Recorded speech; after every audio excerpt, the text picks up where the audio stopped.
Hello, everybody. I wanted to pop on here before I bring on Mr. Baldwin. I hope everyone had a chance to sort of see the little trailer here just to set up my approach to the conversation. And I just want to set this up a little bit. This is my interview with Mr. Baldwin. He's been kind enough to give me about an hour. And just to give you sort of a roadmap here, I'm going to find out a little bit about Mr. Allen's current situation, as I know many people are concerned.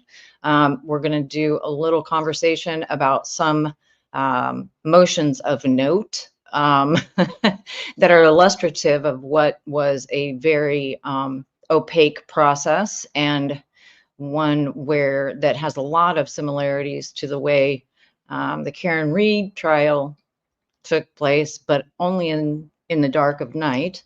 And then we're going to just talk a little bit about what what transparency is, what transparency means, and how important that is to this process. And are we going to get more information? So that's it. I'm not going to do questions. We're not going to, because anybody that knows me knows I get distracted by shiny objects. So we're just going to have a conversation with me and Mr. Baldwin at the end. I'm going to try to see, maybe if there are a few questions that anybody has that are that are interesting or productive, and that's the only kind of conversation that we're having here tonight. So I'm going to bring on Mr. Baldwin. And he was here, and now he's gone. Hello. Maybe he'll call back in. So anyway, as I was saying, where'd he go?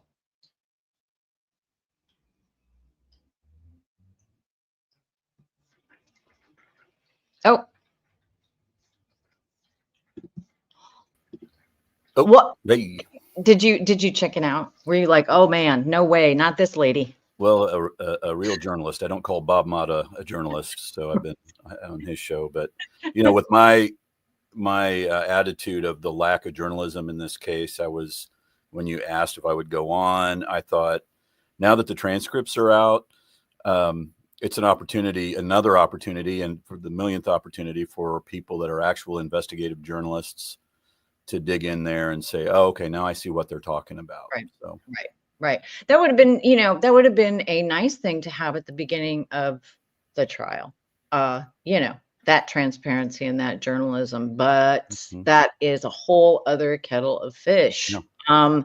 But you're absolutely right. And I think, most people that know me know about this case.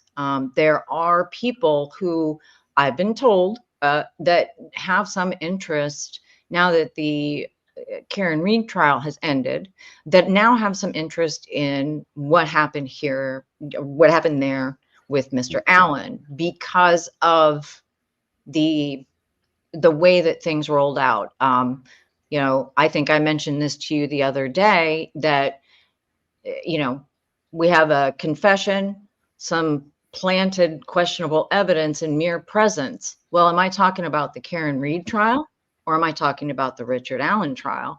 Yeah. And to me, could be either one. And so I think that there's some interest from that perspective. And so can you give just this is crazy, a little nut graph on the background of what happened, who you are, and where everything is at now with Mr. Allen? Sure. My name's Andy Baldwin, and I've been a criminal trial defense attorney for over 30 years. And I represented Rick Allen, who was accused of murdering two girls in Delphi, Indiana. And at the moment, he was found guilty in just a real kind of what I would label a sham of a prosecution, and it's in the appellate phases right now, and he has two really great appellate lawyers. And if I had to guess, people keep asking me how long will it be before an opinion comes out from the Court of Appeals, and I would say at the early, and this is pure guesswork, but I would say late next year would be the earliest to get an opinion, because Stacey Uliana and Mark Lehman are the two appellate lawyers, Right. and to get their arms around I mean, people are now out reading the record. I mean, just the pleadings alone, I've never had that's the most well documented. We understanding what we were up against, we, particularly me, it's not really Brad's kind of thing to pepper the record with a bunch of motions and things like that.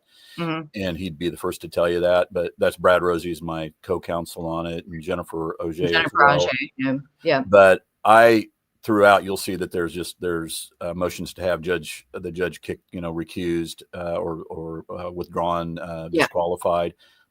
2 or 3 of those. There's responses. There's there's Frank's 1, 2, 3, and 4.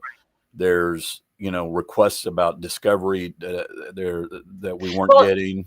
All of that. So when you look at the record, and you're the appellate lawyers, it's a lot of work for them to put together. So I'm going to say they're going to need a number of extensions, because they're supposed to, now that they have the I don't think they have the exhibits yet, but they do have the transcript, and it's going to, you're supposed to do it in 30 days afterwards in Indiana.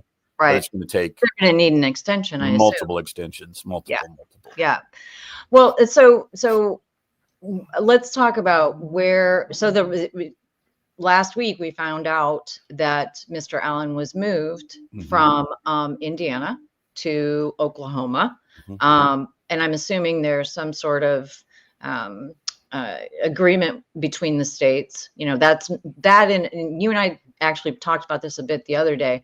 The interstate sort of compact itself necessarily isn't strange, but you were trying to tell me you felt it was kind of strange in this. Oh, it's not just kind of strange. It's incredibly strange. If anybody, this is another, I think I've used this phrase before. It's just not normal. It's beyond not normal. Right. For anybody that thinks, this is a normal practice to send somebody from Indiana to Oklahoma or swap people out, it is not normal. I mean, when I got the texts from different people and emails the Friday night and Saturday and all weekend, and they're like, "What happened? What's going on?" I'm like, my first reaction was, that is not true. He did not go to Oklahoma. I mean, there's no way. He just, he had just reached out to me the Sunday before, and he was in, Pendleton Correctional Facility here in Indiana. I've never heard of anybody going to Oklahoma. It's just not true. And then you find out it is true. And then I think Stacey Uliana, I'm not technically Rick's lawyer right now. Stacey Uliana issued a statement to the Indiana Lawyer, which is our trade magazine here in Indiana. Oh, did she? She did, and she just said, she said this is going to be. I'm not quoting her exactly, but she essentially said this move to Oklahoma is going to result in a hardship for us appellate lawyers during this crucial time to collaborate with Richard.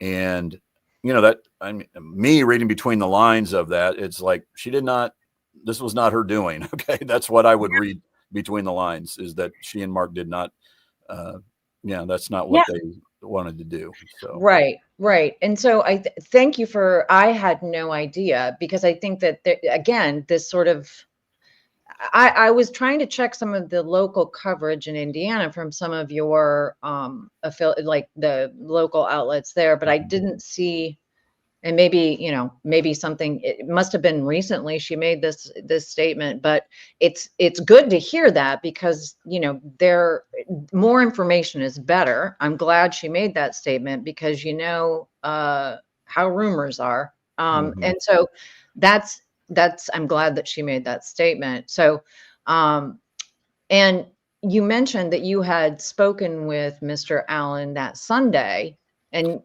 he left me a message. Oh, okay. On our after hours line. Okay. And I did not know. Okay. But Okay. And so he was at Pendleton then, and 7 days later he's gone. Well, now I'm gravely concerned. I mean, I was gravely concerned, but now I'm even more gravely concerned. I think so. Let's talk about that for one more minute, because this is you know, I'm new to this case. There's people out in the world that have been living and breathing this, including yourself, obviously, and Mr. Rosie and Miss Auger, and the families, and certainly Mrs. Allen. But, you know, I came into this late, in like after the conviction, and started kind of digging around in all of the weirdness and the lack of information. It was just kind of stunning to me. And when I see this, it's certainly reminiscent, on its face at least, to being sent to Westville as a pretrial detainee. Yeah, except in the appellate stage. Yeah, I mean, you know, I'm an optimist, and I'm hopeful that I know it's dumb at this stage, really, with this case, but I'm optimistic that people have the right motives, and it's all about helping Rick get into general population and in an area in a place where he's can be more safe. And certainly I would think that if there was any harm that could come his way, it would be more so in Indiana than Oklahoma if he's in general population. Yet Right. everybody's going to know. I think it's an impossibility for him to be unknown in Oklahoma. And then now you have then not much has changed then. I mean, that's one way to view it. And then he's as far away from his appellate lawyers. Right. So, well, and his family. and His, you know what I mean? So, yeah. Yeah, that is, well, and the thing is like, I always like to lean into, when people can't agree on due process, they tend to agree on tax dollars, which is a horrible state of affairs. But people do listen to the sound of the tune of how much money this is going to be costing. And I hate to boil it down to that level, but I wonder if people realize this isn't, you know, this is a hardship, but this is also something that the people of Indiana, or people in general, have the right to understand what is going on here. First of all, why did this happen? Yeah. If it's not normal, why did it happen? Yeah. And again, if it's something that can't be discussed for his safety or whatever, that's one thing. But then putting that hardship on, just seeing what happened with Westville and the inability for counsel to seemingly be able to even get in and talk with him, you know, what this causes concern, you know, from that level. So, but unfortunately, it seems on par for how things have gone. Yeah, exactly. I mean, when I heard it and I realized it was actually true that Richard Allen had gone to Oklahoma, I thought, well, why am I surprised at that? I mean, it's everything from the very beginning. People that don't know, that if they're watching and they don't know, Richard Allen and what you're referring to, Andy, is that, you know, in a normal world, when you are accused of a crime, and it doesn't matter if it's shoplifting or murder, you spend your time, if you cannot bond out, and in a murder case, you cannot bond out typically, and that was the case here, then you spend your time at the county jail. Right. And Richard Allen, within a few days, was whisked away to like the most maximum security prison in Indiana, not a county jail. Right. And he was horribly treated. And there was video of this at the trial, you know, and it still angers me. I get like my blood boils when I think about Judge Gull saying, you know, calling us liars. And I think you told me you're going to get to that.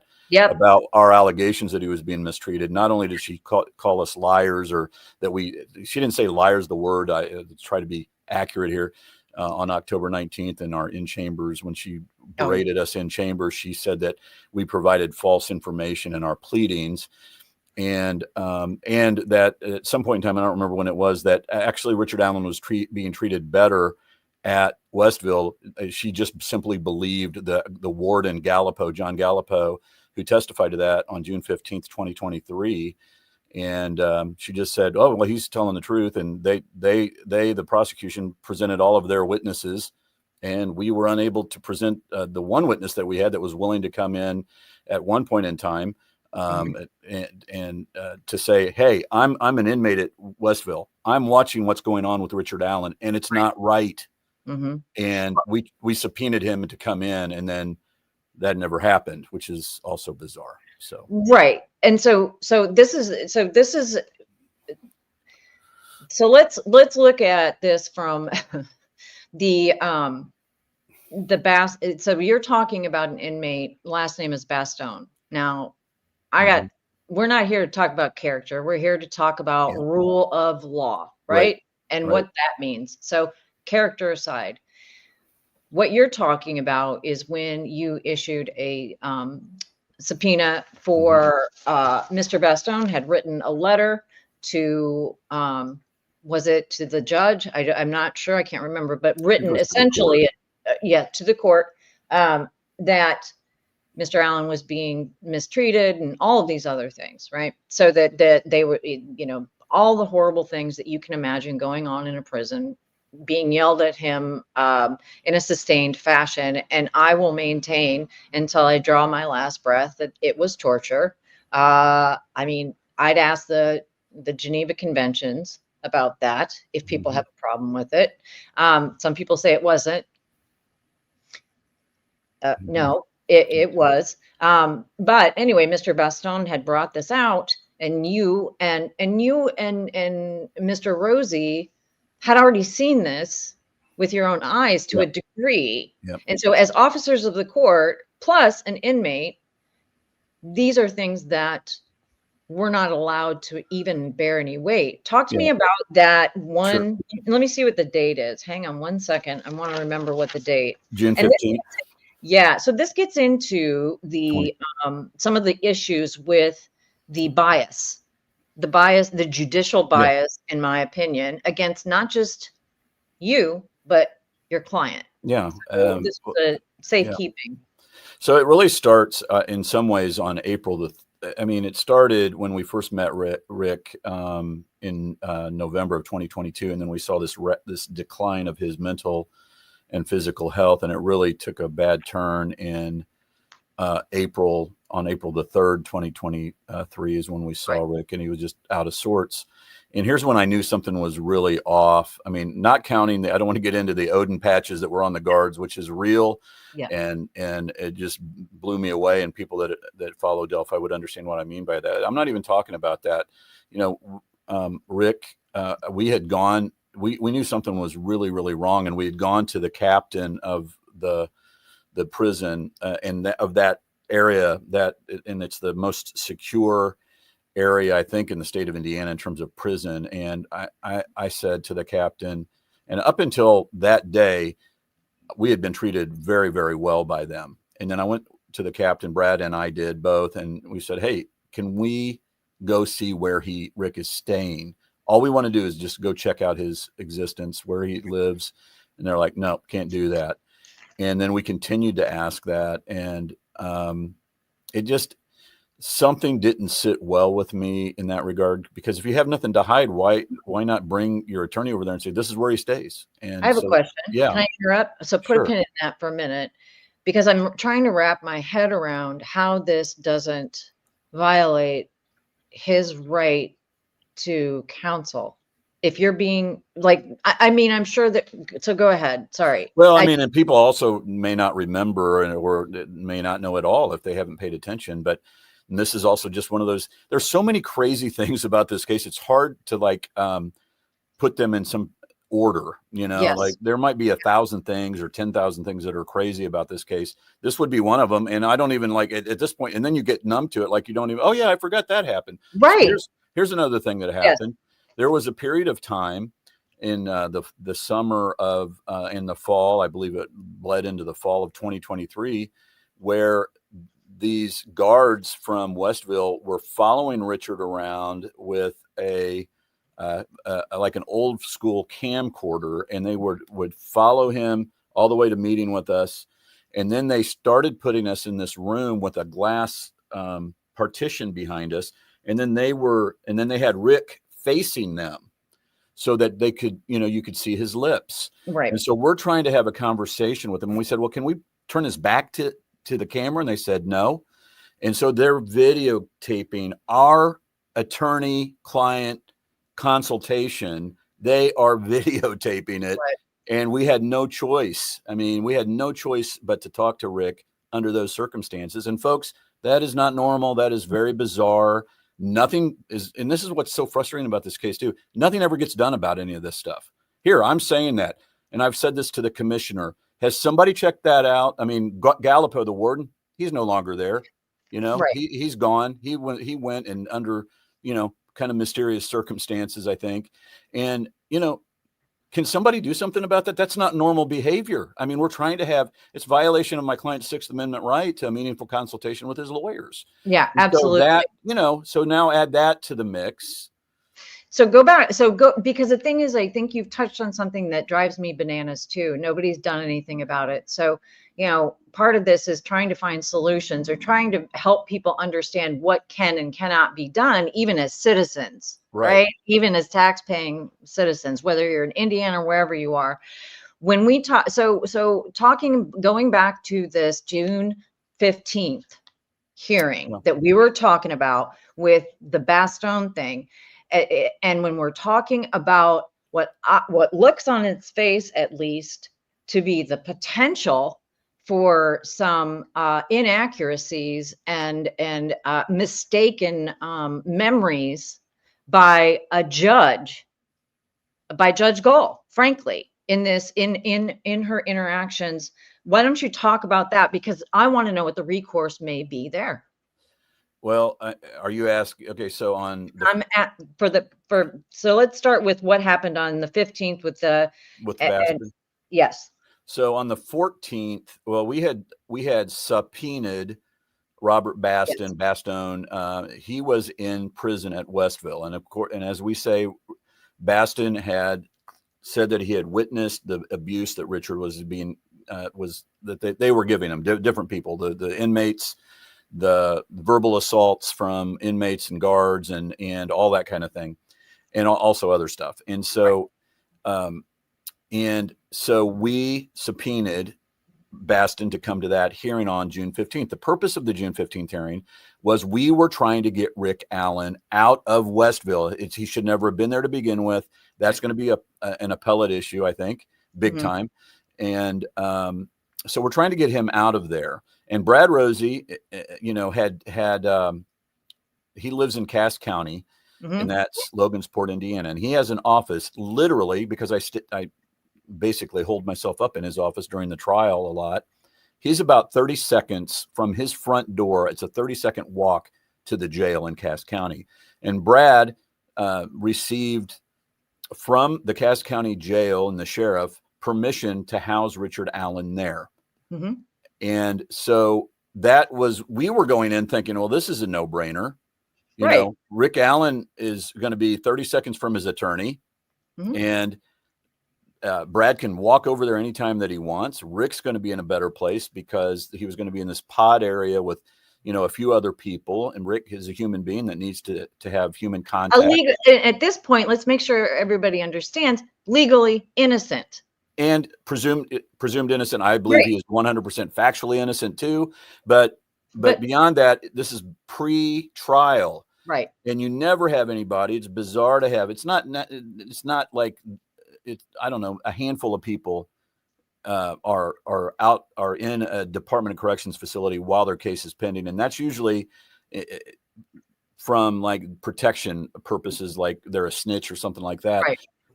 We never really understood why Rick Allen, and if you read that transcript, it just burns me up. It just burns me up thinking about it, and for so many different reasons. But we thought, oh my gosh, this is going to be great. This is such a no-brainer, and Judge Gull holds those keys. Okay. They have to honor everybody has to honor what she says. The Department of Corrections, right?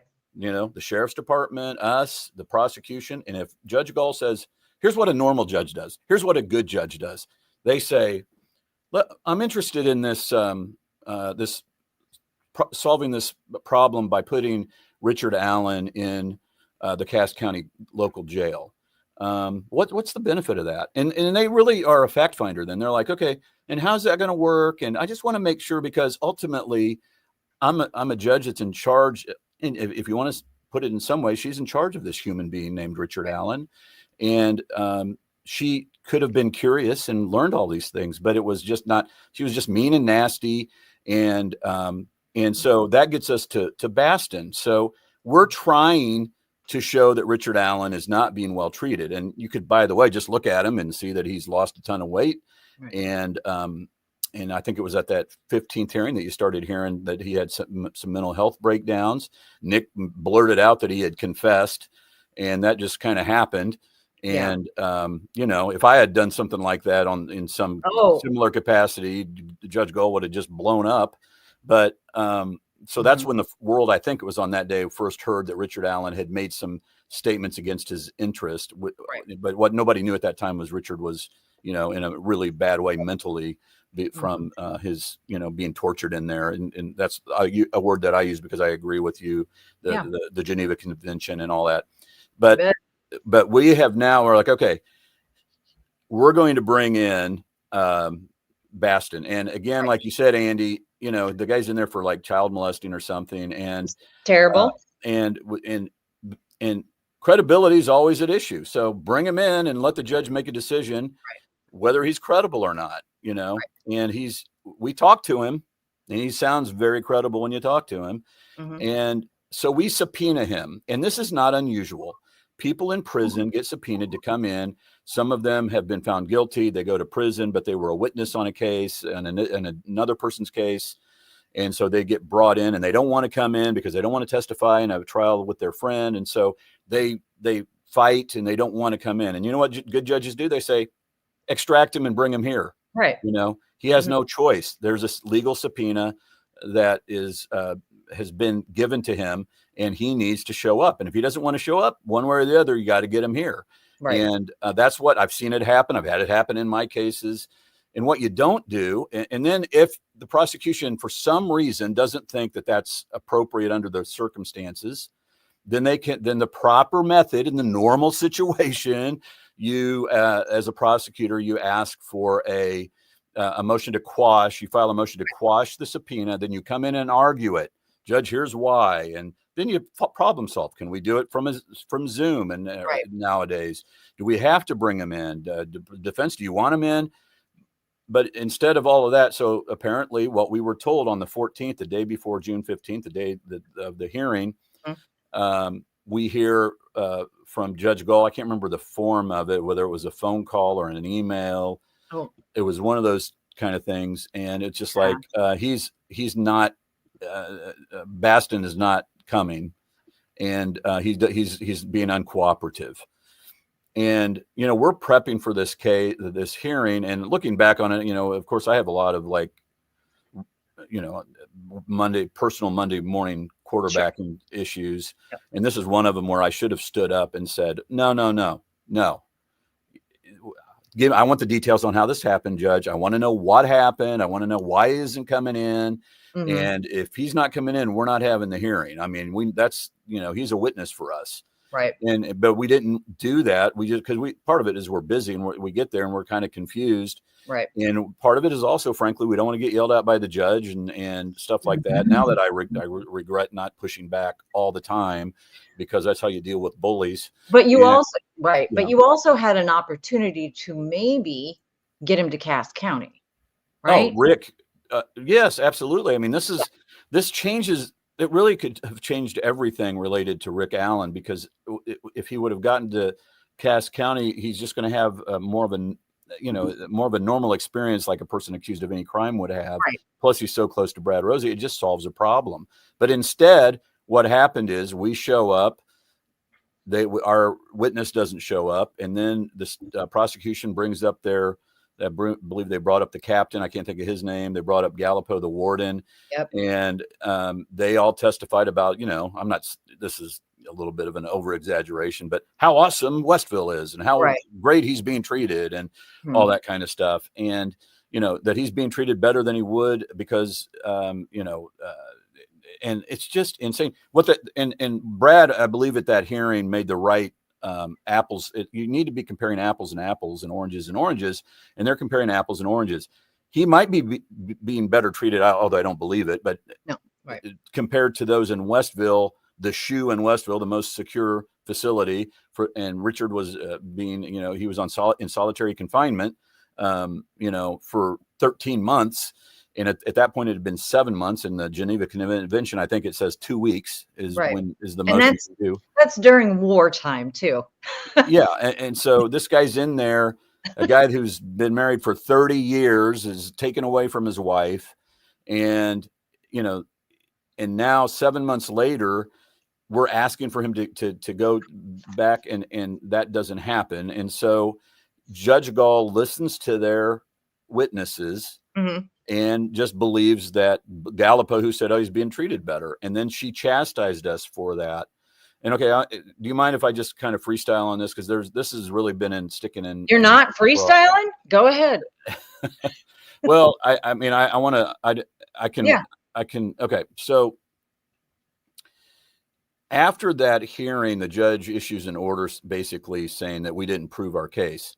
Now, I want everybody to think that what I'm about to say is not normal. It is not even remotely normal what normal judges do.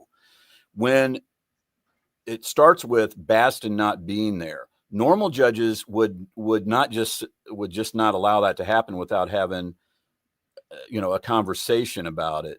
And there wasn't much of a conversation there. It was just kind of a done deal. So we didn't get our witness in there to describe how Richard was actually being treated. That would have opposed what the warden was saying that Richard was being treated and so forth. And so we didn't get that person in there. So the judge then denies our motion. Richard Allen stays in Westville in this hellhole of a prison. And he doesn't go to Cass County.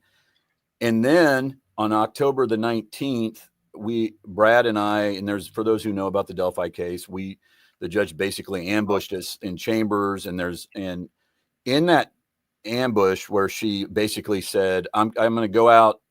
The only time she had cameras in the courtroom was October 19th, 2023. And it was very, it looks very, very, in my opinion, it looks very calculated that she wanted the cameras there to make sure that we were going to, get off of the case versus go in there and have her embarrass us in front of the world, because she had a list of grievances about us and she had it all handwritten. So, on that I know that transcript that has been out for a while, and it has been out. But in that transcript, she's going through her list of grievances, and one of those is saying that we provided false information on a pleading about Richard Allen's living conditions at Westville. And now think about this, everybody. She's the judge that what we were told was that this is important. I forgot to tell you this. We got we got a report from Sheriff Tobe Lezenby. He's the sheriff of Carroll County. And we got a report from Tobe that was dated like June. It was dated June the 14th, I believe. I'm looking at, let me just look at this for 1 second. We may have gotten it June the night. It might be June the 19th. So there, I have something filed, and this is the accused response to court's May 31st order. Yeah. No. Is that it? Well, I addressed that in that. Yes, you did. Okay, go ahead. Yeah. Sorry. So June 14th, 2023. Okay, got it. Yeah. And so Tobe Lezenby, the sheriff, he wrote a report to explain what happened, because people may not know this. In that situation, at least, Carroll County Sheriff's Department went to pick up Robert Baston from Westville, and they were going to transfer him to Carroll County for the hearing on the safekeeping order to get Rick out of there, our request.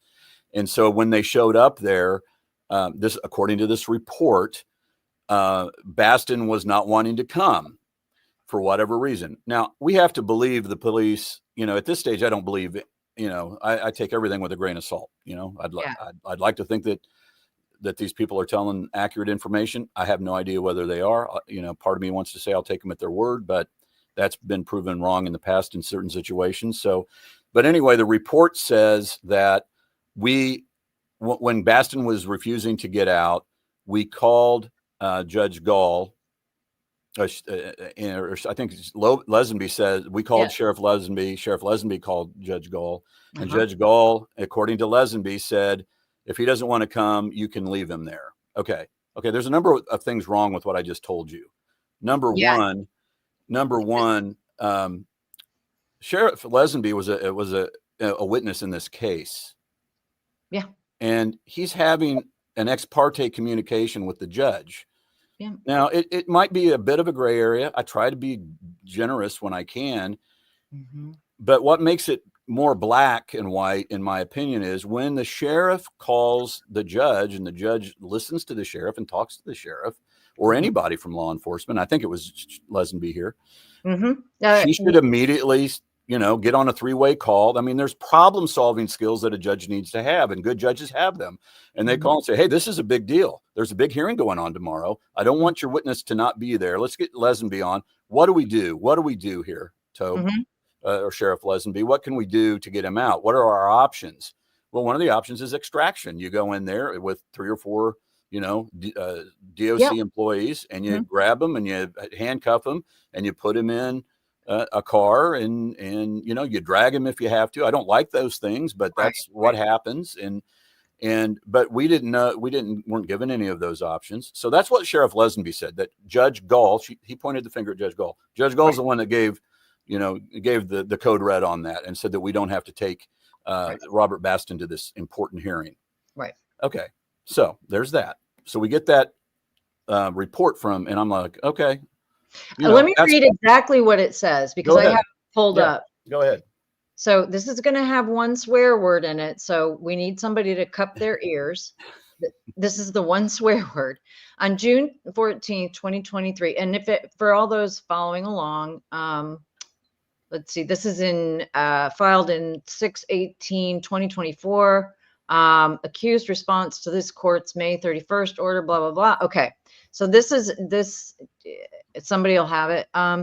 June 14th, I, Special Deputy Wasaki Brian Wasaki. Okay. While on duty at the conducting transport from Westville Correctional Facility to Carroll County Jail. Upon my arrival, I was escorted to Baston, Robert Baston Segregation Unit, and to conduct the pickup. After waiting, correction officer approached and told me Baston is refusing to come out of his cell, and told the correction officer, "Fuck you, you can't make me go." The corrections officer told me they will do a cell extraction to get him to my transport vehicle. I told corrections officer to stand by, let me make a few phone calls. Now, this is from the report and in your filing. I was escorted back to the main gate, where I was greeted by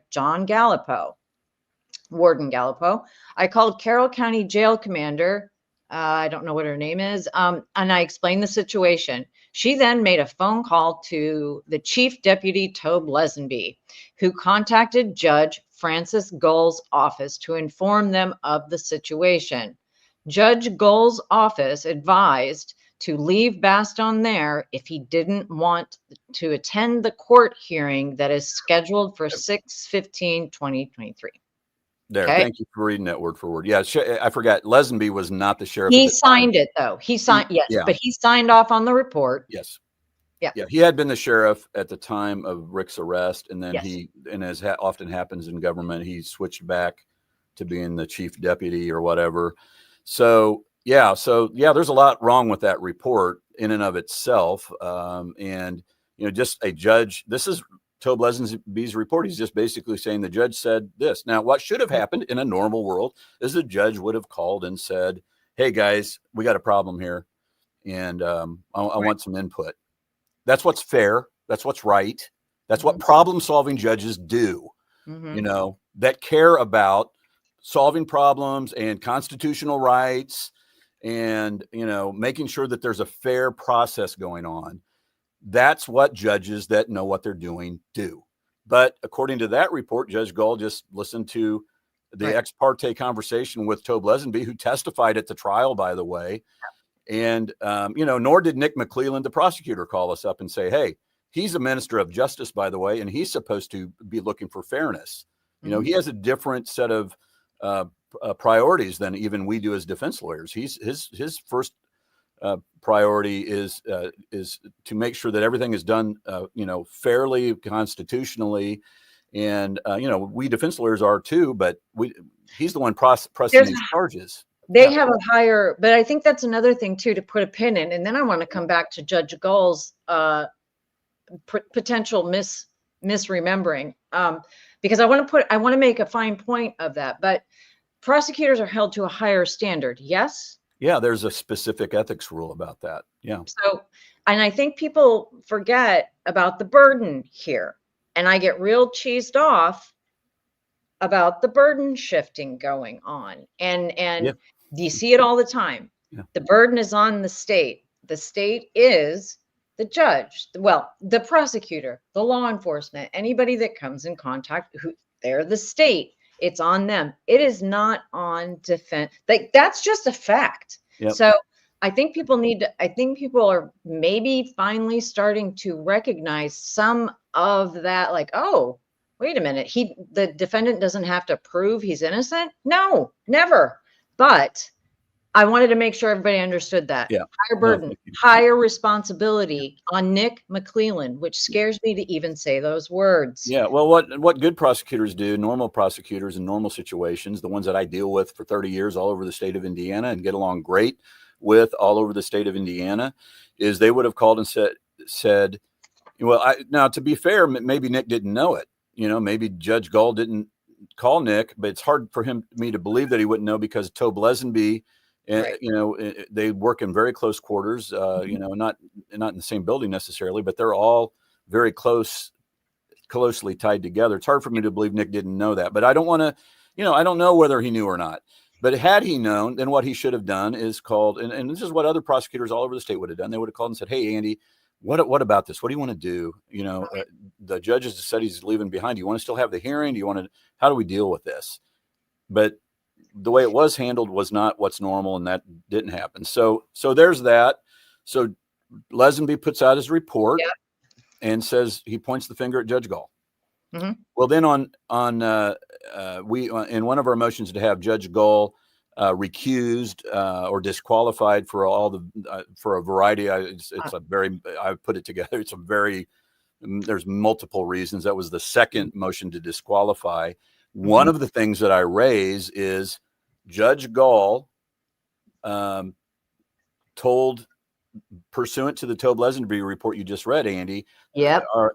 Judge Gull, you told the Carroll County Sheriff's Department to disregard a valid subpoena for the defense. Mm-hmm. And because of that, we were not able to present all of our evidence at the June 15th safekeeping hearing. And that was wrong.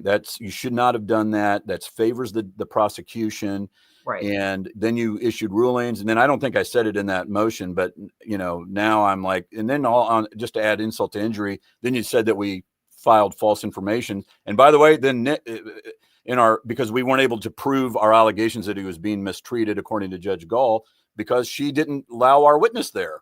Right. I mean, it's insane. I mean, if you think about it, it is totally insane. Well, then on top of that, Nick McClelland on October 31st, when Brad and I tried to get back on the case, he, in front of the world, because everybody from the media was there all over the world, he called us liars. And he said, they are known. We were trying to get back on the case, and Nick's like freestyling up there and saying, well, these are lawyers that blah, blah, blah, blah, blah. And plus, it looks to me like they even lied at a hearing, and he's talking about, it's very clear he's talking about the safekeeping hearing. He just mimicked Judge Gull's words from October 19th, where she said that we filed false information. So that's all troubling to me. So I file a motion to have her recused for many reasons, that being one of them, that she just told Carroll County to ignore a valid subpoena.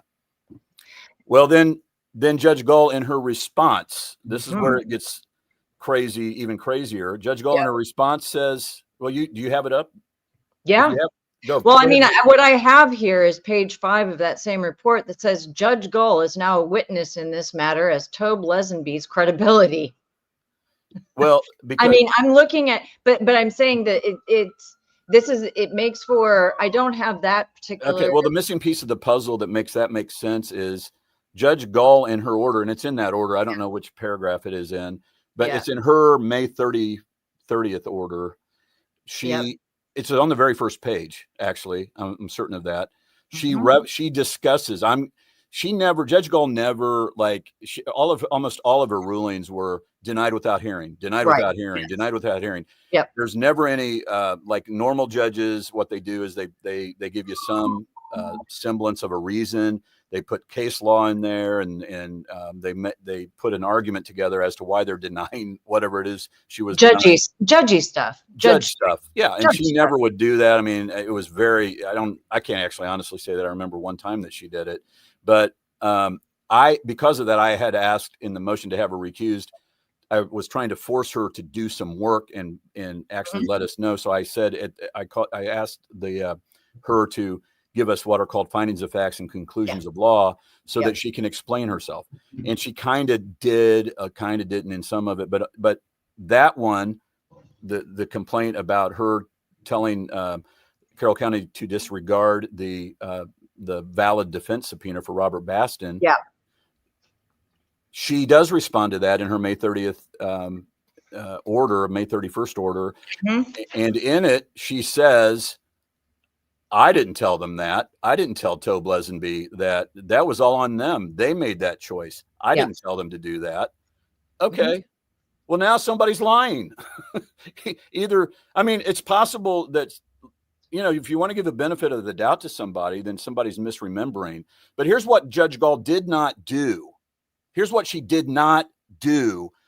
When she got that report on June the 18th from Tobe Lezenby that said, here's what she should have said. Here's what should have happened. She should have been like, what the hell? I didn't tell them not to bring it over. Tobe Lezenby's lying. Right. I need to have a hearing on this. Tobe Lezenby is lying, and I need to have a hearing on this. Mm-hmm. And so that's June the 18th when she gets it. Yeah. July 18th, August, September, October, November, December, January. Judge Gull never says anything about that. Then in May 31st, we learn that she is blaming Tobe Lezenby, who's she said they did that on their own. They did not. It wasn't me. It was them. And that's, by the way, everybody, when you get off this podcast, I just want you to think about that, what I just said. They are pointing the finger at each other, and Judge Gull never let us know. And that's just not, and nothing's been done about it. Somebody lied. And at a minimum, there should have been an investigation to explain this, but nobody cares. Nick McClelland, he's an officer, an officer of the court, a minister of justice. He should have said, I got to get to the bottom of this. This is what good prosecutors do, by the way. The ones that I deal with regularly, they would say, well, heck, something happened here. Right. Somebody's not telling the truth. Andy, I'm going to get to the bottom of this. Yeah, right. Nick's not going to get to the bottom of that. He still can get to the bottom of it, by the way. Well, and that's to this day. And that's just it. And the reason why I wanted to pull this out and talk about it is because this is the kind of stuff that was happening all the time. Like, this is not, it's not normal, but in this case, unfortunately, this is the kind of thing that was happening throughout the course of even from the arrest to the sort of moving Mr. Allen from White County Jail to Westville to, all of these things. This has been that has been the standard that was set by the state from what I can see with my eyeballs. Yeah. And from the motion practice, from now finally getting some of the and thank goodness for lawyer Lee, Andrea Burkhart, Bob Mata for being in there to tell us what was going on. Now at least we know, right? But my point in bringing all of this forward is that this very clear cut issue that has not been followed up on, and there are processes and procedures for follow-up. Yeah. This happened. Well, Judge Gull, I'm going to talk to Judge Gull right now. Do you care that a guy lied to you and wrote it in a report and filed it? Does that bother you? And because of that, you didn't get full evidence, and Richard Allen stayed in Westville. That should be so upsetting to you, but it just doesn't matter. Mm-hmm. And people need to be, this is just one thing, by the way. But she should be so angry and outraged. I mean, judges, if this happened to other judges that I know, that I practice in front of all over the state of Indiana, they would be furious. And on June 18th, when they got that report, they'd say, we're going to have a hearing on this. Mm-hmm. We're going to have a hearing on this. Yet he's not called liar. He's not called false. I am. Right. Well, and this is another one of those things that I want people to try to understand. The people that are coming from the Karen Reed trial, and this is and this is an important thing that I want people to get, is that, you know, it really clicked for me. It's like, you know, when we look at, and at least we got to see what Judge Beverly Cannoni was doing, and it was still stunning. But she had grave concerns about candor to the court and all of this stuff, and made very big harumphs towards the defense. But when the prosecution repeatedly, and it came out kind of in the wash at the end, maybe on purpose, maybe not accidental, but during misrepresented statements as fact, just got up there and stated things as if they were fact. She really didn't have any concern. There was not even really chastisement from the bench at all. And so that's I was similar. like, yeah, that's very similar. Very similar. Very similar. But again, so it's we, you know, people, if they wanted to watch it, they at least could see it happening there, which is why I think there was so much outrage. But so that this happened in the dark. This was a public trial. Richard Allen's trial was public, in my opinion, in name only, you know, by design. And so, you know, but this to me says what happens when we don't have transparency in government. Transparency in courts are very, very fundamental things. But this instance with this Baston, and this just sort of, well, we're just going to say something and hope nobody catches on to us potentially being false witness bearers. Well, let me explain why it matters even more in a bigger, broader context. Mm-hmm. If Sheriff Tobe Lezenby lied, if he did, there's two big motions out there that, in part, in order for the defense to prevail, it depends on the credibility of the law enforcement. Okay, one of those is the Franks memos. And in order to prevail on Frank's memos, at least in part, there's one road that you can travel that's a little bit more rough, and that's you have to show that there is intentionality on the part of law enforcement, lying, cheating, and that kind of thing. Okay, so if Tobe Lezenby lied to the judge, now she is a witness to that lie, and she's the one making the decision about whether the Frank's memo ought to be granted or not. And now she has a front row seat to Tobe Lezenby's lie, if it is in fact a lie. The different story that he tells from Judge Gull. Okay, so that's the Franks memo. Then there was a motion to dismiss.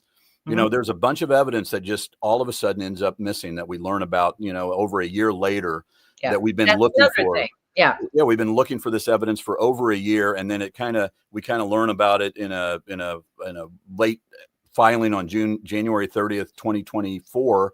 Right. And it's like, wait, this evidence we've been looking for, you claim it was recorded over?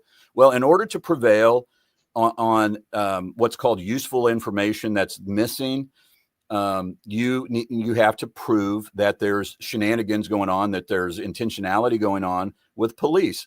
Well, here we again, Tobe Lezenby, in a report filed with the court, lied to the judge, or even worse, the judge lied about what Tobe Lezenby did to cover her butt, you know.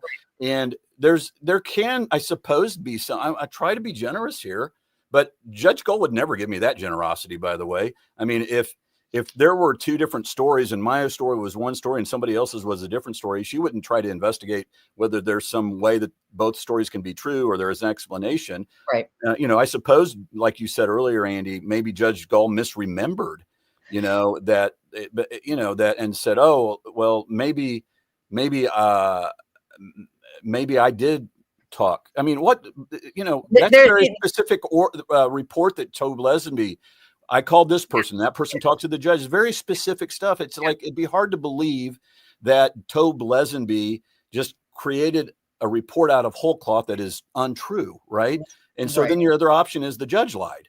Okay, that's another option. Now, maybe I'm going to get in trouble for saying that, but why wasn't that investigated? Nobody, you know, why isn't that judge mad? She should be so furious over that. Well, and if Tobe Lezenby, by the way, you know, wrote this report and she's calling him a liar, he should be furious. But the person that should be the most furious is Richard Allen, because Robert Baston did not come, no matter whose fault it is. No, it's not a fault. Whoever intentionally left Robert Baston behind Richard Allen remained at Westville. We are called liars because we didn't prove our case when that witness was not allowed to come in because Judge Gull or Lezenby didn't bring him over. So right. So do you need a church wreck? Yeah, I might. But I don't normally get this animated, but the longer that this case, the more distance I get from the trial and the experience of going through the trial, the more angry I'm getting. Like I'm getting super angry about everything. I used to cry, and be upset about Rick and what happened to him. But now I'm just getting super angry because all of these things what I just talked about, I've been talking about it for 20 minutes or whatever. Mm-hmm. And that's just the smallest, minutest thing. Right. And it's not ever been investigated. Can somebody out there, if there's anybody listening from journalistically, that can start asking questions locally, can they go to and start talking about this stuff? And so I guess the question though is, what's the recourse? Is there ethics? Is there, I mean, I know that. Well, if Judge Gull lied, that's an ethical problem. I mean, we'll start with that. I'm not calling her a liar, for the record. I'm not saying that she's lying. I'm saying Tobe Lezenby's calling her a liar, and. But I mean, the thing is so that's the thing is I think that let me be clear. He's not calling her a liar. The report that he has drafted. No, and it's very clear. Yeah. It's clear from the motions. So it's all in the motions. Nothing here is being set out of school. So, but I think it's indicative to me of things that have gone on. Now I'm going to lob a pushback that I'm not exactly sure where it's going to go. So hear me out. Sure. When you got the case, was there, and I don't want to go too far down this road because I think I know the answer about some withholding of evidence. I know that there was a bail, a let bail that was supposed to be converted into a safekeeping, and then everything just kind of so because one of my things until I started really understanding this case, I'll be honest with you, is like, why didn't they get him out of there immediately? And then I started digging into it and started seeing, okay, well, wait a minute. There was the natural progression. It was like a slow burn almost. I mean, that was now from where I'm sitting now, I'm like, oh, it seemed like there was some slow rolling of evidence. I don't want to put words in your mouth, but I'm just wondering. Again, Monday morning quarterbacking ourselves. I mean, now that the transcript's out there, I presume everybody's going to start scrutinizing everything that we did. And that's fine. That's transparency and its finest. And, it doesn't get voice reflections and stuff. I wish you could get the sound of what at all these places. Yeah, we're working on that. And I think that's important. And so I just wanted, but I did want to say that because I do think that there were, at least looking through the docket, such as it is still, it's kind of still a mess, but looking through the docket, there was like this bail hearing. So I can see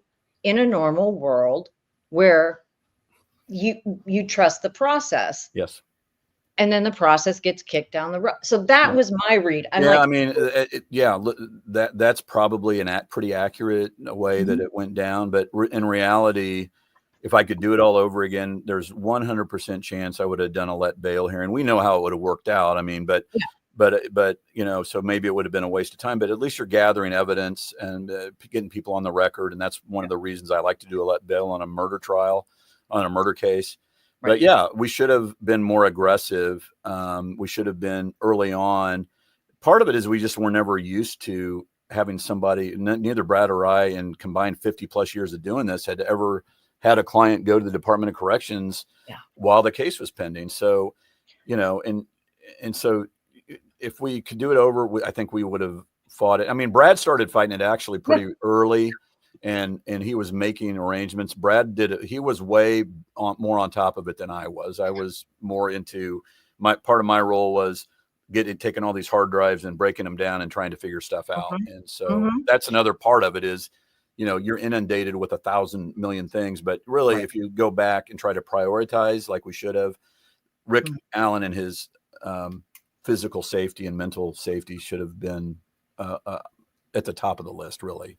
Well, yeah, and I do think that it's important for people to remember there was a team, and so yes, Mr. Rosie was. But I want to make sure that that people know that when they do start digging into this, and when they do start seeing, it might be a slow burn for folks, because then it goes boop through the roof, and in a hurry, Yeah, starting in April, it just went insane. Like, I yeah, mean, yeah. nuts. But I wanted to read. I'm going to keep you for oh my I gosh. know, man.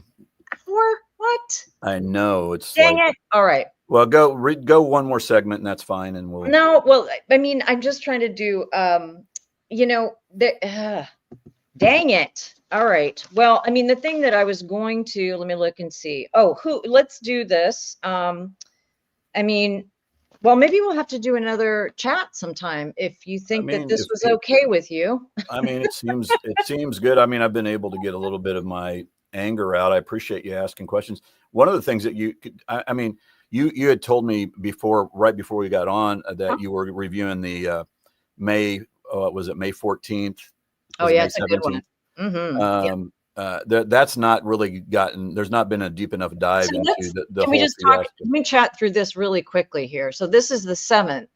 May 7th. That's right. Yeah, and then I also want to make sure that I ask you one other question about, and it might be something you don't know anything about getting access to phone data for Rick, from that's so getting anything that would do we, and then this is a geofencing conversation, which is a Mhm. whole other Yeah. thing we could get in, like that's part 2 and 3, because there's some analogs to the Davis case. Yeah.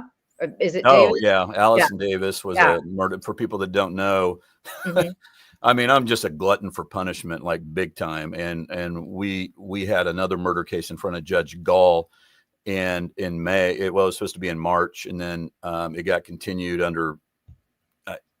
It got continued under what I would label as unusual circumstances. Maybe not so unusual, but we thought we were first place, and then all of a sudden we're not, and so then it got rescheduled in May. But anyway, it was Judge Gull, and she was just as mean and angry. And Yeah. my client's family's in there watching this trial, and while she's yapping at us and just rolling her eyes, and she had this thing where she's like this, and then looking over at the prosecutor. And I have clients, families that in there, and they paid us a lot of money to defend Allison, and she's totally innocent of killing her husband. Yes. And she just, the similarity is Judge Gull. There's a lot of similarities. One of them is Judge Gull. I'll try to make this quick. Judge Gull in the Richard Allen case. You're eating into my time, friend. Go ahead. No, I'm kidding. Sorry. Go ahead. Richard Allen, in Richard Allen's case, one of the big problems that happened was there's third-party suspect evidence that is, in my opinion, very strong about who at least points the finger at who may have committed these crimes. Yes. And so, but the judge would not allow that in. Okay, so, and I would call it exculpatory evidence, in my opinion. I think a lot of it was exculpatory evidence, and it was not allowed in. Okay, Allison Davis, she's accused of killing her husband between 2 and 4 a.m. And there's a Garmin on her watch that shows that she was asleep, and her heart rate never went up very much. I mean, just within a very small, not like somebody who she was accused of taking like a baseball bat and taking all this energy and then dragging his body and all this crazy stuff. He was found at the bottom of the stairs. Yep. And the Garmin showed that she was asleep. It showed she was innocent. Yeah. And the prosecutor inexplicably moved to exclude that, did not put on one single expert to refute the validity, the reliability of this evidence. We had experts from Columbia University, and they got up and did a great job of explaining this. And the judge just issued like a 5-word state's motion to exclude. Judge Gull said, motion to exclude, granted. So this exonerating evidence was never heard by that in front of that jury. They never knew about it. They never heard about it. Yeah. And, and it's unbelievable. Now, in that case, we got a not guilty. Thank God. I mean, praise God on that. I mean, it's so great that we were able to overcome that. And that's going to be on a 48 hours, by the way. Yes, that's and right. I'm not trying to plug that, but you know, I'm very happy that there's going to be light shed on that case. Yes. And so it's going to be very interesting because there were cameras in the courtroom for that. No, there weren't. Unfortunately, that's one other story. There were cameras. There were cameras outside of the courtroom. But let me try to ask you a question, because, and this might be something that you don't know about, but and this is the reason why I told you I'm going to press you on this transparency thing. There's stuff that needs to come out, and there's stuff that I believe that should be out from the Franks memorandum. Yep. Okay. And I know that you've been doing some thinking about that, I think. And about the legality of it. And I'm going to leave it there, but I'm going to, hopefully we're going to see. I mean, I'm going to be optimistic, and I'm never optimistic, but I'm going to be optimistic that there's going to be some movement on that soon, either by hook or by crook. Yeah, I've been hearing rumblings that stuff's coming out, and that things are starting to more free flow. They're starting to free flow. Yeah. I'm suggesting that maybe there's something that, a lawyer that was a party to the case could file and say, yeah, that was not supposed to be. Listen. Yeah, okay, I know what you're talking about. So in the Franks memo, I did what I would say break the law by illegally asking for the record or for certain exhibits to be sealed. Yeah. And I didn't know back in those days, I'm a trial lawyer. I'm not like, there's lawyers that spend all their days on, there's a Access to Records Act. Yes. Maggie Smith is a big time lawyer up here in Indy, and she helped us out in our, when we got kicked off the case, what I call kicked off the case. And she was also involved in the Access to Records Act violations and Judge Gull, she was not doing the things that Judge Gull was supposed to be doing. Right. They filed a real radical step when you're not doing stuff right as a judge. Like the most radical thing you can do as a lawyer is file what's called a writ of mandamus. And that's basically going straight to the Supreme Court and saying, this judge is not doing things right. Mm-hmm. And you're really putting your rear end out there when you go to the Supreme Court. You better have the goods when you're accusing a judge of not doing things the right way. Well, before the that got briefed and that issue, Judge Gull cured a lot of those problems. Mm-hmm. I think she may have cured the exhibits because that should have been cured, and I'm not sure that it wasn't cured. Meaning that the exhibits should be open, and certainly if they aren't now, they should. If they weren't then, they should be by now. Right. And so you and I have talked about this more, but I'm going to pursue this with the veracity of a mongoose because I think that stuff is really critical. But I just one of the people that communicates with me, who's really terrific, and she said that she's been dealing with Jody, who's the court reporter or whatever. The keeper of the exhibits and so forth, and the transcriber of the transcription. Jody apparently, and I don't know whether, I believe this is true because this person's never been, never told me anything that's not ended up being true, that Jody's saying, we can't give you the video stuff because she doesn't really explain it. But if you want to come to Carroll County and watch it, I'm sorry, I don't know if it's Carroll County now or Allen County. The special judge was out of Allen County. But maybe it's Carroll County by now. Then you can go there and watch it, but we're not going to put it download it on a flash drive and send it to you. Right. If that's accurate. So that, again, at least there's a loosening there. I mean, I don't agree with that. I think it ought to be whatever is out there that has not been sealed. And the only thing that by law that I think should be sealed are the crime scene photos and the autopsy information, the autopsy photos, and the mental health and the mental health records. And I think, I don't know if you got my brief or not, but I sent you Judge Gull's order that sealed only those things. Yes. So everything else should be open to the public. And so if it's not, that's what I'm thinking. Like, I believe in the transparency. And of course, in this case, I think all of it helps Richard Allen out. So I would like for it all to be out there. And so, but part of the problem, Andy, is I'm just a busy trial lawyer. And so I can't sit here and I have to worry about, I don't have to worry. Do you need a paralegal? Do you need an impromptu paralegal? I've got 2 paralegals. They're great, but I don't have time to like sit here. I get it. You know what I'm saying? I mean, but I do. But I want that stuff out there. I don't know why anybody, if Jerry Holman and who's the lead detective on this case and Nick McClelland and Steve Mullen and those guys, if they all believe in their conviction and they think the evidence out there is solid, and then they should have nothing to fear. They should have nothing to fear about all these exhibits. They should have nothing to fear about the transcript coming out.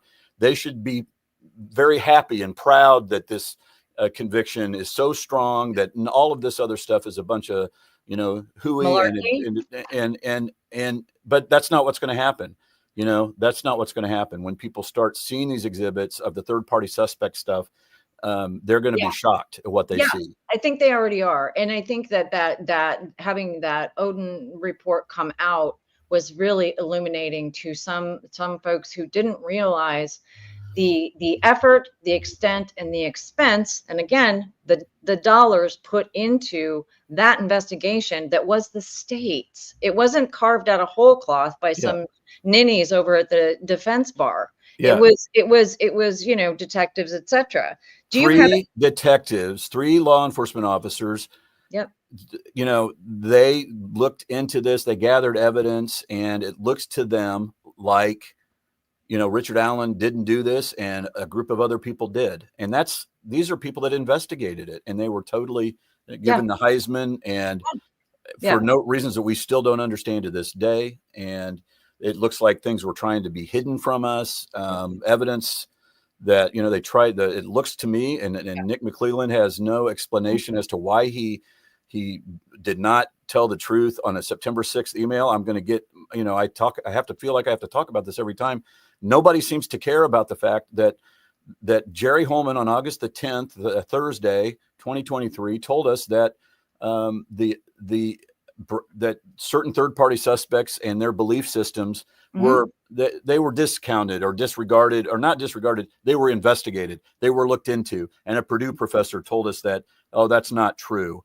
That's not true. We want to find out, as the defense, who is this Purdue professor that completely altered the landscape of the investigation? I mean, as soon as 2-3 days after these girls were found, they're investigating Odinism.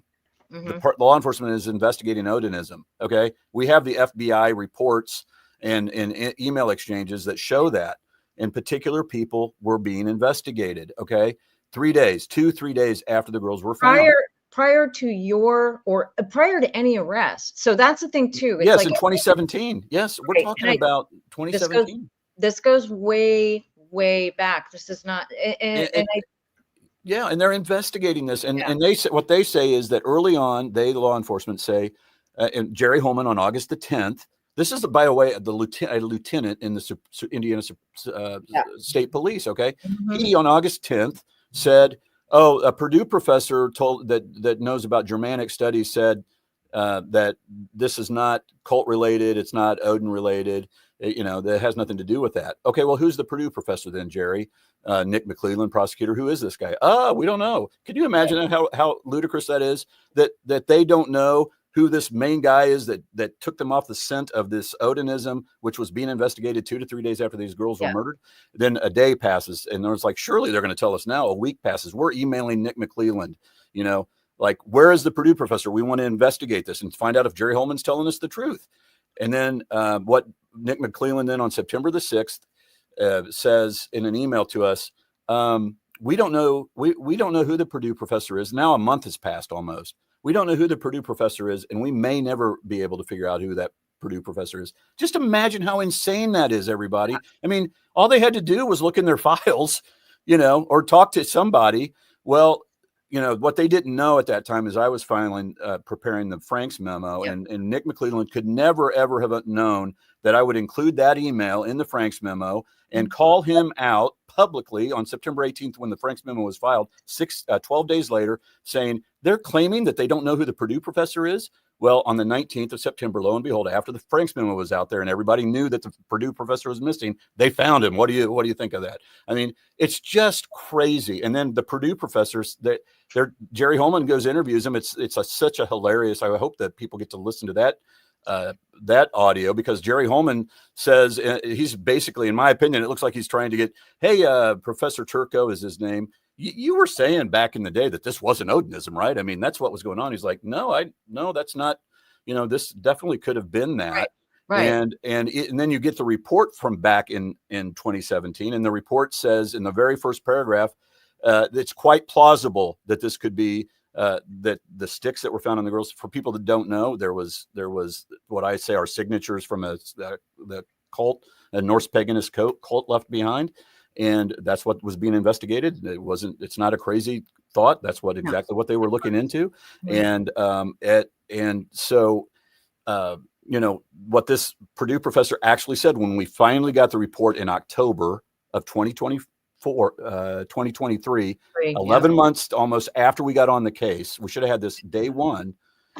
They had 5 years to put all this together, but 11 months later, the Purdue report says it's quite plausible that those are symbols of a Norse pagan religion or a Germanic runic script, which is what Norse paganism is. And the state was actually pursuing that and getting their own expert to rebut yours until Gull, I don't know, maybe suggested in some kind of way, maybe winked from the bench for somebody to file a motion in limine. Well, that was on April 28th on a Sunday morning, that Judge Gull completely changed the landscape of this case by sending an email out, answering some questions that Brad and I had about, housekeeping stuff related to the trial, which was at that time 15 days away. And she, at the very last paragraph, said something along the lines of, was it really 15 days? 15 days from the trial. She's known since September 18th, 2023, 7 months earlier, that we're doing a third-party suspect defense. It's very obvious. And then she says in this motion something that is, in my opinion, very improper for a judge to do. She said, by the way, I'm not, if this third-party suspect, there's no nexus, I know what the law is, I'm not letting it in. Well, there's no objection in front of her. Nick McClelland is planning on going forward. He's spent taxpayer money on an Odin expert to refute what we're saying about Odinism.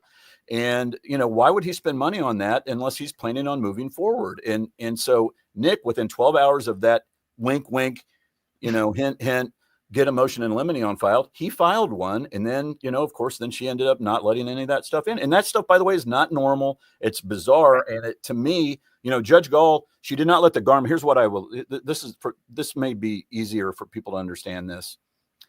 Judge Gull did not let the Garmin evidence in the Allison Davis case, like I said a second ago, right? Well, there was a health data in the Richard Allen case. Here's what Judge Gull did not do. She did not send me an email or everybody an email. Everybody was on this email. She did not send everybody an email saying, hey, by the way, I know the reliability or whatever about body worn, fitness apps. And, I'm not going to let the app, that information in unless it's proven to me that it's reliable. She didn't give that to me. I mean, had she done that, then I would have been like, oh, motion in limine. Giant mission. I'm going to file a motion in limine. Except that data actually helped us out, so I would have never kept it out. But she wasn't doing anything like that. Nor did she either at the Judge Gull, either at the Allison Davis trial or at the Richard Allen trial, did she ever look over at the defense when she wanted us to object to something, like she did the entire trial on both of those cases. And the cameras weren't there. They can't see what's going on. This is Karen Reed. I mean, I hope people are seeing the synergies here, because man, oh man, it feels a lot the same. I have to ask you this question, and then I'm going to let you go, because you've been here with me. Anything, and this is going back to the Google location data and how that was precluded. Is there any way to obtain that data, or is it to determine his exact movements at that time that you're aware of? Not that, I mean, we've never seen anything like that. I think, and Rick, I think the way that it comes out is Rick, when he's recounting what he was doing, 3 or 5 years later, or whenever he was interviewed on October 13th, 2022, 5.5 years later, he says, I may have my phone on me. I may have been looking at my stocks, because that's something that he would do. And if so, his phone should have been geofenced. I would, that was more Jennifer's Auger's bailiwick, but But I thought for some reason, and maybe I'm making this up, which is entirely possible, but I thought that they were using that to exclude people. Yeah. Yes, they were. They were. So Yeah. where is that? And to, yeah. I mean, You should know, I we weren't allowed to talk Nick? about it. You know, it would have been Can I certainly call Nick? interesting for a jury to hear that Richard Allen, you know, now what they could have done, I guess, is said, well, he must have left his phone at home, and that's why you don't see it in that geofencing area. But that would be inconsistent with what Rick said. There's a lot of other stuff related to the phone no, data. I know. I just was trying to think about the geofencing and how they used it when it was, you know, good for them to like rule people out, but then wanted to preclude its use from trial. So that's another whole thing where the judge just didn't let that in, and it wasn't even litigated that well by either side. Honestly, the judge just basically let it out. She did a lot of stuff by fiat. I mean, you know, it's just not normal stuff. I mean, it's very bizarre. I've been more vocal because I talked to an ethics attorney about what are we able to say, and I'm a human being and I'm a citizen, and I ought to be I have opinions about stuff. And as long as I'm telling factual stuff, and I am, then I'm going to say what I have to say. I don't have to worry about Allison Davis anymore. I don't have to worry about, you know, upsetting the judge anymore. Not that that would have mattered, by the way. I've kind of understood now that the way that we were treated in that trial, in the Allison Davis trial, you know, I don't think it would have mattered anything that I would have said. You know, and I will say, when you read the sidebars, there's one that was kind of contentious on a Saturday morning involving Doug Carter, for all those who are paying. Read that.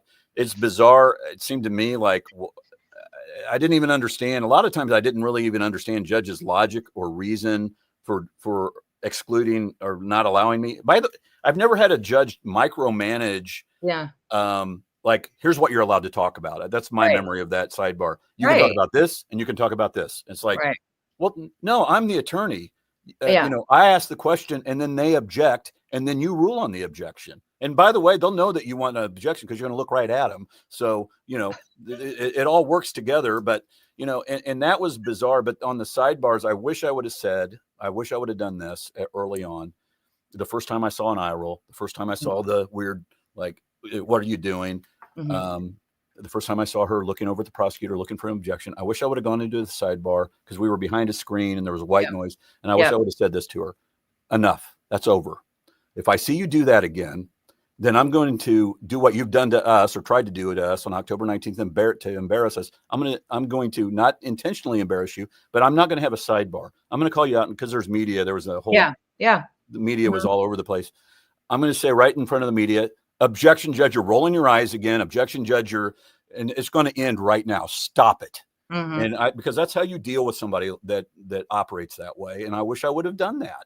You know, I'm a nice guy and respectful, and I believe in being respectful to the robe. But it is a two-way street, you know. And we were too nice, too compliant, and in the end, I think that jury, unfortunately, saw the judge treating us differently, and they see glimpses of that judge. She's wearing the robe, and then that transfers on to us, treating them nice, treating the prosecution nice, not treating the defense nice. We like we like the judge, we respect the judge. We now like the prosecution. We don't like the defense lawyers. And I feel like, unfortunately, that's what happened. And had we early on put a stop to that type of behavior, then maybe things, you know, maybe at least the jury would have looked at us differently than I think that they may have looked at us. Yeah, well, and you know, and again, we're gonna have to do a part 2 electric boogaloo with this, because now I want to know more about, because I have concerns about how the jury was sequestered. I have concerns about them calling her Fran. I have concerns about some of their barbecues. I have concerns. So, but I mean, and we can't get into all of that, but I do think that it is important for people to more information. And so I'm going to keep bugging you. If you know, let's as a good journalist does, to see, in case I don't get any movement on some of that public information, I might be like, knock, knock, knock. Hey. I don't know what's out there. I don't know what has been turned over. I didn't even know that the transcripts had been, and some people started calling me. And now I'm starting to hear that exhibits are out there. And some of them are. And, I have some. And I mean, somebody had wanted the Turco report. Oh. And that should be out there. I mean, that if that is not, I will, you know, I don't even mind, as long as I think anything that I would send out that's not sealed, I think would be appropriate. I don't know. that it isn't. But I also want to get approval from, Yeah. Brad, Rosie, Jennifer, Stacy, Mark. I mean, I'm just up for But the if it's transparency here. okay, but I'm going to push back on that because the Go ahead. trial's concluded. The trial is concluded, counsel. Yeah, I know. The trial is concluded, counsel, and you have Anything that helps Rick out, I'm willing to do. and you have an yeah, army of people that actually do read these things yeah, and it's, I mean, as a journalist and as a law nerd, I'm always into this, but there's actually a legion of people. It's not just wackadoodles out yeah, there, yeah, so I would say that, if it is supposed to be in the public realm, maybe there's something that somebody will see in the public that it was yeah, filed publicly and not precluded and not yeah. sealed or confidential or whatever it is. That's Somebody right. might see something. It's like, I think of it this way, and this is the last thing I'm going to do. But I think of it this way: when a kid goes missing, the cops set out an Amber Alert. Hey, everybody, we're looking for tips. We're looking for all this stuff. That to me feels like where this is at now for people that are trying to look into Yeah, what happened here and make sense of it, because I think that I don't have an opinion on Mr. Allen's innocence, and I've been very clear about that. I know one thing for sure is that the man did not get a fair trial, that his constitutional rights were violated to who laid the rail. I know that for a fact, and that makes me nuts. But and if that's the case, if that's my belief, and it is, that means that more needs to be yes. gleaned from that record. No, I totally agree. Every morning I pray, I get on my knees and pray. And this is the truth about, and one of the consistent prayers is, I want the people that actually know what happened or know something about what happened to come forward and go to a legitimate officer, an honest cop that is interested in investigating. And I do think what you just said, Andy, is true. If more stuff is out there, that might catch their eye and be like, now I'm putting two and two together. And I think the more that's out there, the better. And I think that could help. More people speaking out too, like this, right? So the more people like this speaking out, because I think that this is a legitimate, very serious issue, not just for Mr. Allen. I mean, it is for his case, but this is, we're kind of at a tipping point with the old Constitution these days, and I'd like to think that we can at least keep some of those fundamental rights and to the defense, Yeah. But I really appreciate you taking all this time. Well, I want to also tell you that real quickly that there, as I think a lot of people know, there's a Hulu special coming out, and one thing I wanted to say about that is we were approached by a number of different, that all these different things. I don't know all of them, what they're all, Prime and and I don't know if Prime was one of them, but those types of things. Yeah. And we were like, the first time we had, we were told that we could get paid to do this, and that was a quick no on that. We don't want any money for anything related to this case. And so Hulu is. They are, I think, under the umbrella of ABC News. ABC News is heavily involved in this, and I'm good with that. I mean, I don't know what it's going to look like. I mean, but I do. What I like about it is it gives credibility to the project, and that's important to me. What I didn't want to have was, I mean, I would have actually loved to have like just a series or whatever on, Netflix or something like that just focused on the defense. But I also understand at the same time, then it's like, oh, we can disregard that because they don't have to follow it journalistic ethics. And I'm not saying that Netflix, but whatever is out there. But ABC adds that. It does add that level to it. Yeah. I mean, hopefully. And I'm hoping that they tell a fair story from both sides, because we, on the Richard Allen side, we don't have anything to fear. Yeah. We're very happy for everything to come out. And so, let it. I was very pleased that ABC News is affiliated with it, because they They have policies, and it is journalism, and it is ethics, and all of that stuff that you don't see, in maybe some of the other things that don't have to worry about that. That doesn't mean that they're not legitimate, and it doesn't mean that they don't do good work. I'm not saying that, but this adds credibility to it, and I just wanted people to know that that was a conscious decision. We did not want anything where we were making money. We wanted something that was credible. I just pray that they, it had to be a heck of a chore for them to kind of like what Stacy and Mark Lehman are up against for the Court of Appeals, taking this massive thing and turning it into a brief. And I think in 3 hours or whatever it is that they did, I don't know if they're definitely not going to be able to get into the minutia of the Purdue report and all the other stuff that drives me crazy, and the Baston stuff that we talked about tonight. But that's on I think that's coming out on May the 5th. And my hope for August the 5th. And my hope for all of that is, people, you want to be on television, all that. No, you know what I want? I want this out there. I want this travesty out there for the world to watch, and so that they can get upset about it like I'm upset. And I know there's a lot of people that are upset. There's a lot of people that don't know about stuff. And I think if they can do this fairly, I think people are going to be like, okay, there's a lot more to this story. Yeah. Yep. There absolutely is. And on that note, thank you, Andy. I really want to thank you a lot. And I really appreciate, I didn't get to ask you all the 700 things that I could, but I'm if people are interested in it and I have time, I would consider coming back. All right. So, okay. Yeah. That sounds good. Well, I'm going to stick around for a minute, but I'm going to let you go. So you have a great night, and thank you. And I'll be in touch soon. Thank you, Andy. Take care. All right. Bye-bye. All right. So anyway, what's up? Hi. Sorry. I was, hi. So I'm pooped, y'all. How'd it go? Thank you guys so much. Thank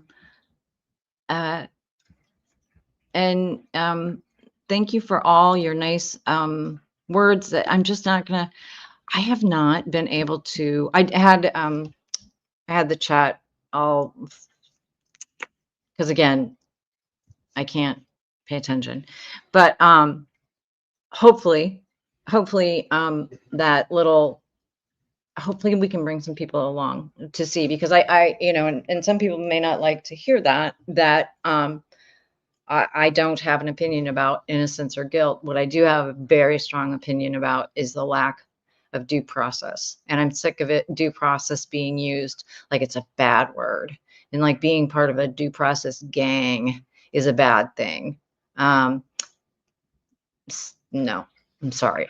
But anyway, so that's it. But I want to thank you, everybody. Do you guys want me to stick around, or would you like me to go to bed like I should? I'm usually in bed by now. That's a lie. It's only 8:30. Oh God.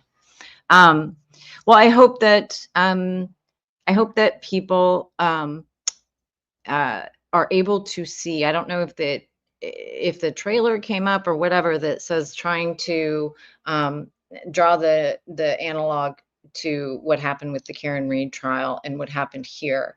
But I hope it's an easy way. I tried to break that down in the beginning of this with Mr. Baldwin, but confessions, evidence, and mere presence. That's how you explain it to the Karen Reed people. And so I hope that we get some good news. So I just want to recap, though, from it sounds like Stacey Juliana has made a statement about the move, and that it will make their job more difficult. Again, he was saying that he I'm going to have to look at it, but it doesn't smell like this was a decision that was made by the lawyers, Stacey and Mark Lehman. So we'll have to hope and kind of dig into that. I think there's people looking into that situation. Okay, hold on. There's my girl. Told the lawyers that Allen's transfer to Oklahoma will impede his team's ability to consult with him during the appeals process, which he says is an essential case of society. Yeah, yep. So I have to say that I think that it was not a choice. And I also think too, I'm going to have to go back and sort of listen to this, but I do think that there is some redress here, and I do think that people, do have issues sometimes on the phone or calling or whatever. But there's some things that people can do to raise concerns about ethics and the way that this has been handled, and to talk about this from just from a literally from fundamental human rights and constitutional rights perspective. Everybody should be bananas over this kind of stuff. And I know it happens every day. And I know it happens disproportionately to people of color. And I need to recognize that. But this just happens to be a humdinger.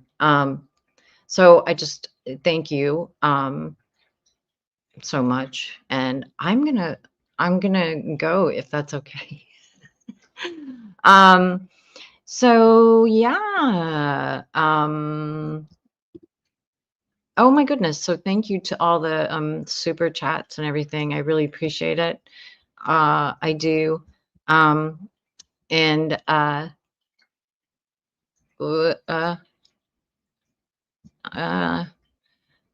thank you all. Thank you, Dr. Vonda. It's nice to see you. Oh yay. Uh-oh.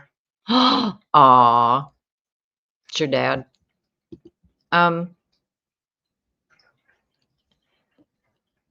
Oh, I don't know anything about it. I don't, and I honestly don't.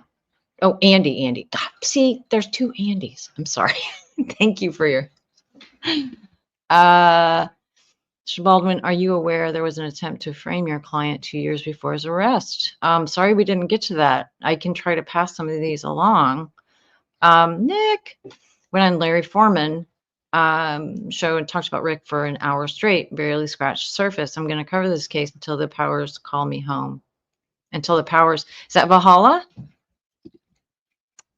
Thanks for fighting for Rick. Can you clarify why you backed out of?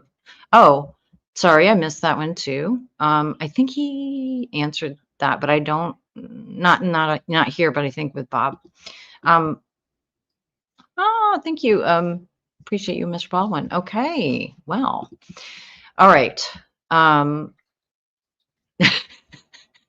right, you guys. Thank you to the best mods in the entire world, my girls, effing around and finding out. So anyway, as I like to tell everybody all the time, as much as I possibly can, that I absolutely first of all, thank you for coming along. and I do hope to have him back. I hope to track down Mr. Rosie, because I really like to talk to him about some of his fire. And I keep calling Nick. It's not returning my calls. I would totally welcome that call. And because I just want to hear what the deal is. But yeah, so anyway, I'm gonna go feed the cat, because as many of you know, the cat. And yeah, so as always, I think you guys all just really stay